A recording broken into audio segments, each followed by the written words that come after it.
ಶ್ರೀಕಂಠಸ್ವಾಮಿ ಮತ್ತು ಶ್ರೀ ಮಹಾಗಣಪತಿ ದೇವಸ್ಥಾನ ಕಡಬ ಇದರ ವಾರ್ಷಿಕ ಜಾತ್ರೋತ್ಸವ ಫೆಬ್ರವರಿ 2 ಮತ್ತು 3ರಂದು ನಡೆಯಿತು. ಫೆಬ್ರವರಿ 2ರಂದು ಭಕ್ತಾದಿಗಳಿಂದ ಹಸಿರು ಹೊರೆ ಕಾಣಿಕೆ ದೇವಳಕ್ಕೆ ಸಮರ್ಪಣೆಯಾಯಿತು.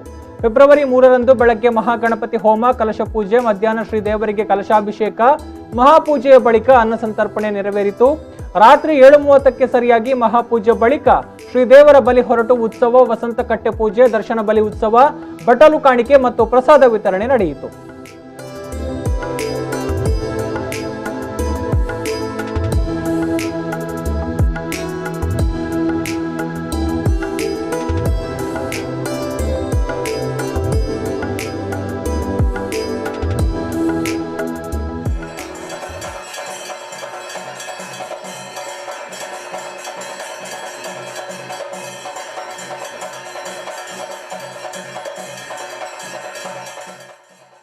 ಈ ಸಂದರ್ಭದಲ್ಲಿ ಆಡಳಿತಾಧಿಕಾರಿಯಾದ ಅವಿನ್ ರಂಗತಮಲೆ, ಆಡಳಿತ ಮಂಡಳಿಯ ಸದಸ್ಯರು ಹಾಗೂ ಭಕ್ತಾಭಿಮಾನಿಗಳು ಉಪಸ್ಥಿತರಿದ್ದರು. ಶ್ರೀಕಂಠಸ್ವಾಮಿ ಮತ್ತು ಮಹಾಗಣಪತಿ ದೇವಸ್ಥಾನದಲ್ಲಿ ಪ್ರತಿಷ್ಠಾ ಮಹೋತ್ಸವವನ್ನು ಈ ದಿನ ನಾವು ಬೆಳಗ್ಗೆ 9 ಗಂಟೆಯಿಂದಲೇ ಕೆಮ್ಮಿಂಜೆ ಬ್ರಹ್ಮಶ್ರೀ ನಾಗೇಶ ತಂತ್ರಿಯವರ ನೇತೃತ್ವದಲ್ಲಿ ಬೆಳಗಿನಿಂದಲೇ ಆರಂಭದಲ್ಲಿ ದೇವತಾ ಪ್ರಾರ್ಥನೆ ಮತ್ತು ಮಹಾಗಣಪತಿ ಹೋಮ, ನಂತರ ಕಲಶಾಭಿಷೇಕ, ನಂತರ ಉಪದೈವ ನಾಗತಂಬಿಲ, ಹಾಗೆ ಉಪದೈವಗಳಿಗೆ ತಂಬಿಲಗಳನ್ನು ಮಾಡಿ ಮಧ್ಯಾಹ್ನ ಸಮಯಕ್ಕೆ ಮಹಾಪೂಜೆ, ಅನ್ನ ಸಂತರ್ಪಣೆ ಆಗಿದೆ ಎಂದು ಈ ದಿವಸಕ್ಕೆ.